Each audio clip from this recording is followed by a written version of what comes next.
بے شک حضرات گرامی صرف 2 سے 3 منٹ آپ کے میں نے لینے ہیں، بے شک بے شک اور وہ میں نے اس لیے لینے ہیں کہ آج اگر میں نے بات نہ کی تو قیامت کے دن آپ نے مجھے نہیں چھوڑنا۔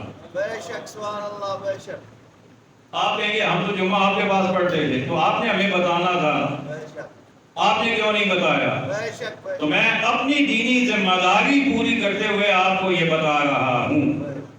اگرچہ کچھ لوگ ناراض بھی ہوں گے، لیکن اللہ ناراض نہیں ہونا چاہیے، اللہ راضی رہنا چاہیے۔ تو بندے اللہ جانے، بندوں کا معاملہ جانے۔ بے شک آج کل ایک صاحب تشریف لائے ہوئے ہیں، کہا جاتا ہے کہ انہوں نے لاکھوں لوگوں کو کلمہ پڑھایا، لاکھوں لوگوں کو مسلمان بنایا۔ کس کس کو پتہ ہے؟ سوشل میڈیا کا دور ہے، ہر بندے کو پتہ ہے۔ فضل الرحمان صاحب کے ساتھ فوٹو بنوایا انہوں نے۔ جی بالکل بالکل، وہ چلے آپ کیونکہ اس بات کو میں بات مکمل کرنا چاہتا ہوں۔ لوٹا گروپ ہے۔ تو کلپ میرے پاس موبائل موجود ہے، یوٹیوب پہ کلپ موجود ہے، میرے موبائل میں دونوں کلپ موجود ہیں، انگلش والا بھی اردو والا بھی۔ سوال صاحب سے یہ ہوا کہ بائبل میں لکھا ہوا ہے کہ عیسیٰ علیہ السلام اللہ کے بیٹے ہیں، تو کیا یہ ٹھیک ہے یا غلط ہے؟ غلط ہے۔ آپ کا جواب کیا ہے؟ سارے بولیں غلط ہے۔ جن کا خیال ہے کہ ٹھیک ہے تو وہ بے شک نہ بولیں۔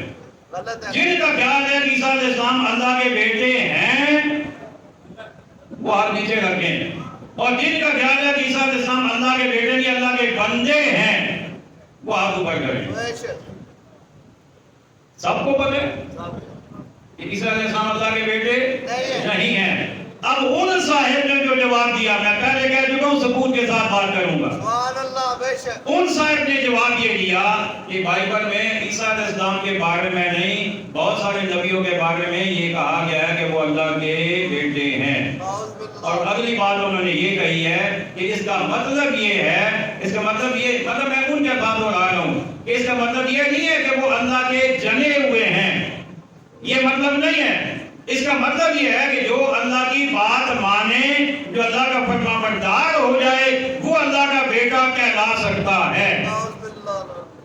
یہ اس بندے کے الفاظ ہیں، اور اس کے اگلے الفاظ یہ ہیں کہ جس نے سوال کیا تھا اسے کہتا ہے کہ in this context you are the son of God and I am the son of God۔ یہ الفاظ ہے اس کے کہ اللہ کا فرما بردار ہونے کے اعتبار سے تم بھی اللہ کے بیٹے ہو، میں بھی اللہ کا بیٹا ہوں۔ مجھے بتائے یہ بات قرآن کے مطابق ہے؟ نہیں کسی بھی سینس میں کسی کو اللہ کا بیٹا کہہ سکتے ہیں؟ نہیں۔ لیکن وہ صاحب تو کہہ رہے ہیں۔ دار اسلام سے اس کا سیدھا سادہ جواب کیا تھا؟ اس کا سیدھا سادہ جواب یہ تھا کہ قرآن میں اس سے منع کیا گیا ہے۔ بے شک سبحان اللہ۔ قرآن کے مطابق کوئی اللہ کا بیٹا نہیں ہے، نہیں ہے بے شک۔ نہ وہ خود کسی کی اولاد ہے، نہ کوئی اس کی اولاد ہے، کسی بھی معنوں میں۔ بے شک۔ ایک بات، اور دوسری بات یہ ہے کہ وہی صاحب جو ہیں وہ یزید کو رضی اللہ تعالیٰ عنہ کہتے ہیں۔ نعوذ باللہ نعوذ باللہ آپ کا کیا خیال ہے؟ نعوذ باللہ۔ آج بڑا عجیب دور ہے، یقین کریں ہم حیران ہوتے ہیں کہ کسی کو اچھی بات بتاؤ تو الٹا ہم پہ برس پڑتے ہیں۔ نعوذ باللہ۔ اور یہ جو ایک 1.5 مرلے کی مسجد کا مولوی یہ کیا جانتا ہے، اس نے اتنے بندوں کو مسلمان بنایا ہے۔ میں نے کہا اگر اس نے اپنے جیسے ہی مسلمان بنائے ہیں تو اللہ اگر اسے توفیق دیتا تو نہ ہی بناتا تو بہتر تھا۔ بے شک سبحان اللہ بے شک۔ گندہ اکٹھا کرنے کی کیا ضرورت ہے؟ بے شک سبحان اللہ۔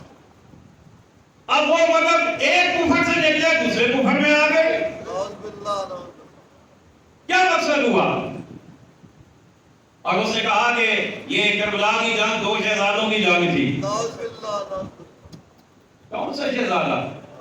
امام حسن کے مقابلے میں ہم کسی کو شہزادہ مانتے ہیں؟ نہیں۔ وہ تو جنت کے سردار ہیں، رسول ہے۔ جو جنت کے سردار ہو اس کے مقابلے میں کون شہزادہ ہے؟